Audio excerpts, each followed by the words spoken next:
Bitcoin's getting ready to break 60,000 as XRP's eyeing 60 cents. That ETF news is beneficial for us. We got a whale buying even more. Got to share those stats with you.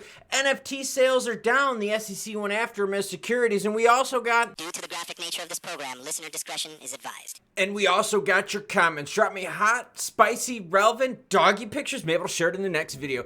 Ian Jubert says, finally joined after 3 months. Appreciate it. Hit that subscribe button. You'll like this. But don't hit it right now.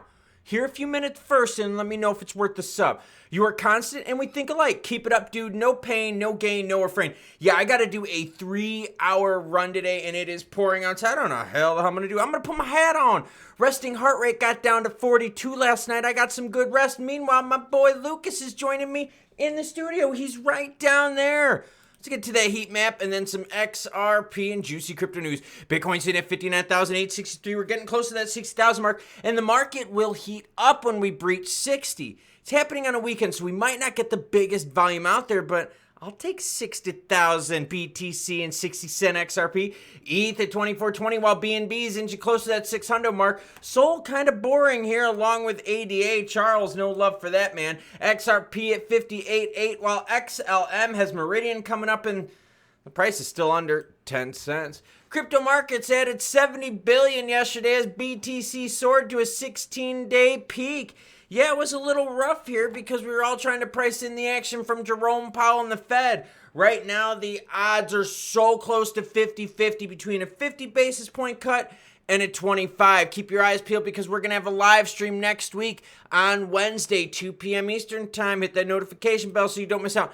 Now, I brought this up yesterday, but MicroStrategy Sailor bought lots of BTC. And I just want you to think of this. As these whales come in and buy more and more and more, are you worried about the centralized holding of these cryptos? Because like if Sailor ever gets like a bug up his butt and wants to sell, is he just going to dump it on the market and then just screw everyone over? What happened? MicroStrategy announced Friday acquired 18,300 BTC between the 6th and the 12th. The announcement comes days after Sailor highlighted the company's outperformance compared to the S&P. Yeah, if you compare MicroStrategy to the S&P, blowing them out the doors.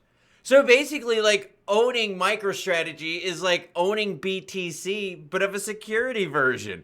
The software company co-founded by Sailor said the 18,300 BTC were acquired for a $1.1 billion in cash, an average of around 60,000. Now, Sailor's average right now is 38.5. So my guy is deep in the green. And for people out there saying that, yo, BTC is boring, how is it boring when Sailor's almost doubled?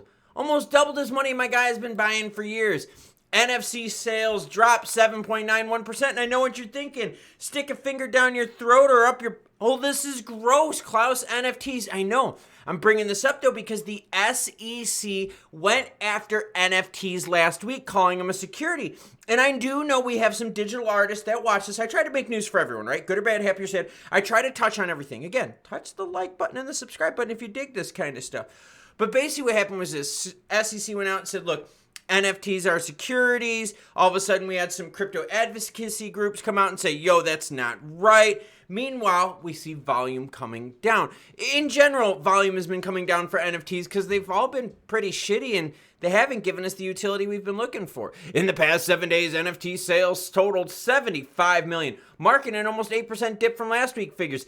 ETH dominated blockchain sales volume, pulling in 27.25 million. By the way, I'm bringing this up because Stellar used to have an NFT platform. It was called Lightman.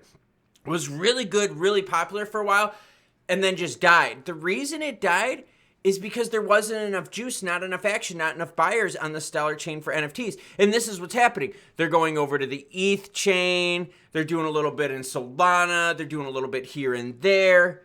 The artists are going to where there's money, where there's action. So them leaving the NFT market on Stellar is just another sign that the market is moving on. But bro, it's so cheap to move money on Stellar. No one cares. No one cares. Seriously, it's so weird.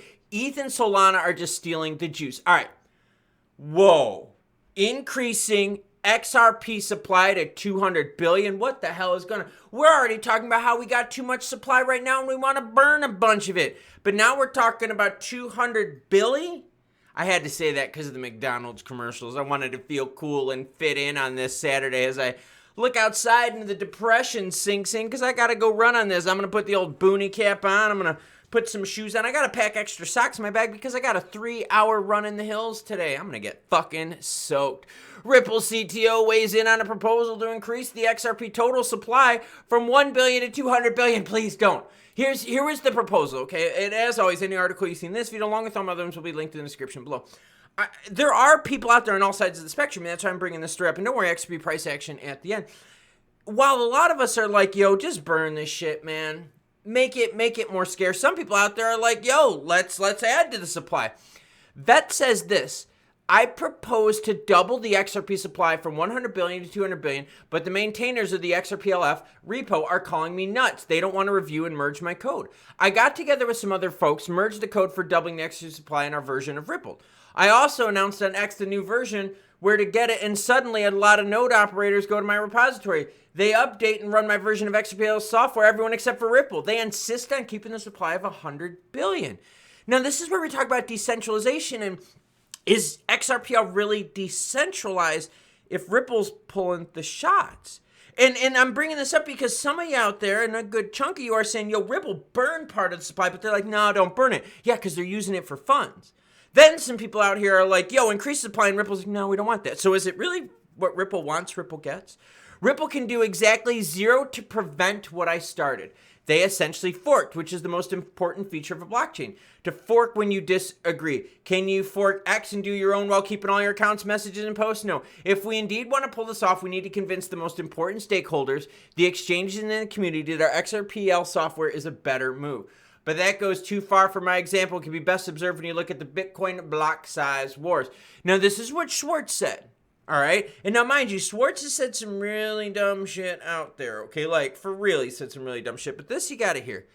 Schwartz says, he can't force anyone else to accept his changes, but neither can anyone else stop anyone who wants his changes from getting them. If both sides are willing to fork it over, then you wind up with two networks. It doesn't matter whether you get the main DUNL or not. That has absolutely no effect on the outcome whatsoever. Either way, everyone whose node runs your code gets to change, and everyone whose node doesn't run your code doesn't get them. So you even now have within the XRP community a split on what to do with the supply. And now the split's getting even crazier because the split originally was, yo, burn a bunch of this, there's too much. Now you got people out here saying, yo, we're bigger, we need more supply. Dude, you double the supply, you are going to crush the ever-living shit out of XRP price. That would not be a good thing. But I am a little thrown off because, like, if Ripple doesn't want to do it, then that kind of stops the whole motion. And that's kind of against the idea of decentralization. Just like MicroStrategy being a whale, that's kind of away from decentralized ownership, right? Only one group is owning a ton of it, just like BlackRock, and we don't want that with our crypto. Now, what we do want is what you see up on the screen. The green. That's right, and I'm not talking about the cannabis waking and bacon. No, we got to run today, kids. We got to take this shit seriously. What we're talking about is the ETF pump that, yes, did see a 50% pullback right away. But look at this. We have now breached that mark, and we're sitting right near 59 cents. This is a very healthy move leading into the weekend.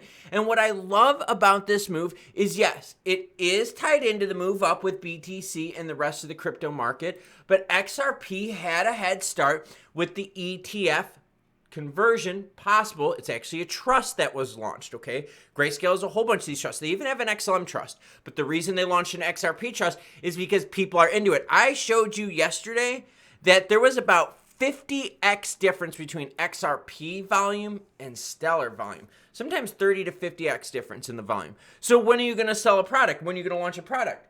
When there's 20 to 40 to 50% more action, right? So it makes sense that now XRP is getting a trust, which can be converted into an ETF. And whether that helps out native token directly or not, the peripheral effect was positive for the market, as you can see here, when we went from 53 cents up to 57. We did, like I said, pull back, but now we're back up to the 59-cent mark, right? Higher than where we were for the ETF news. Now let's go to the candlesticks and let's switch them over the 15 minutes. That way we get a look close enough, but we could also zoom out as well.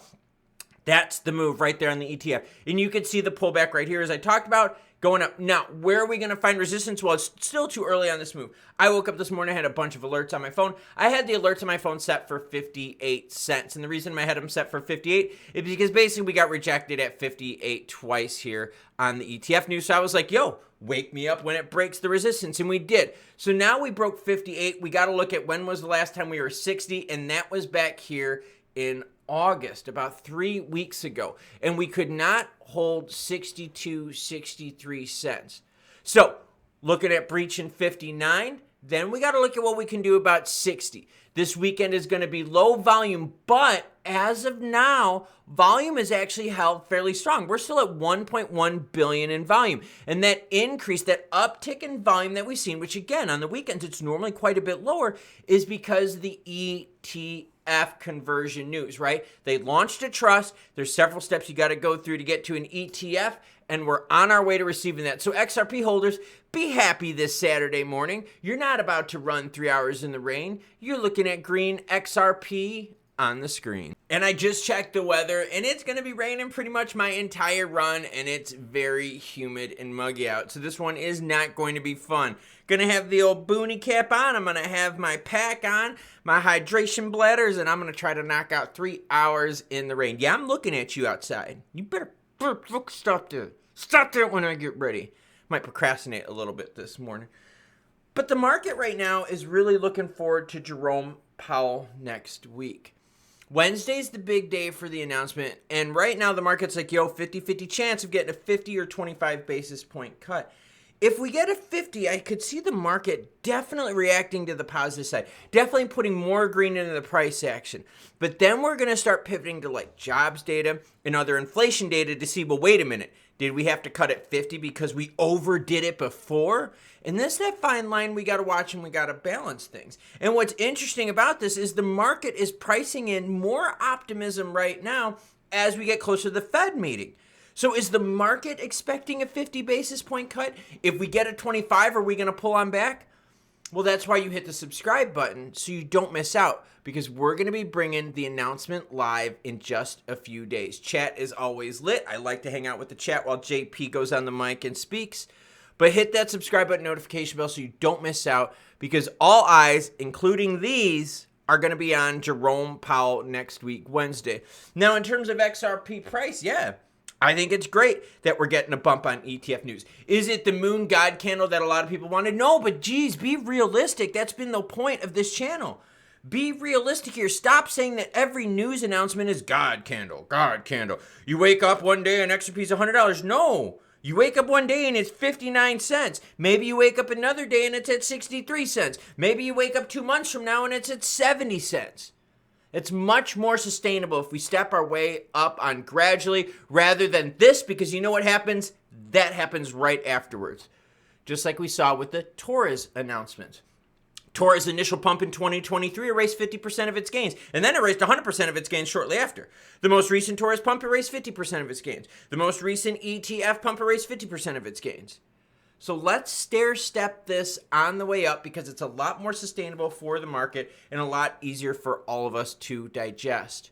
Now, in terms of this adding to the supply, you gotta be kidding me. There's enough supply as it is, and demand just simply isn't there. And you're like, but bro, demand, no. If demand was there, the price would be going up and up and up, but we keep releasing more circulating supply in the market. So could you imagine what would happen now if we were to double that circulating supply? Oh, girlfriend, that would not be good. But I'm going to leave it at that, because I've been procrastinating enough, and I'm still looking outside, and I'm getting depressed because of the rain. I'll catch you cool cats later. Choo-choo, bitches. I got a 3-hour run.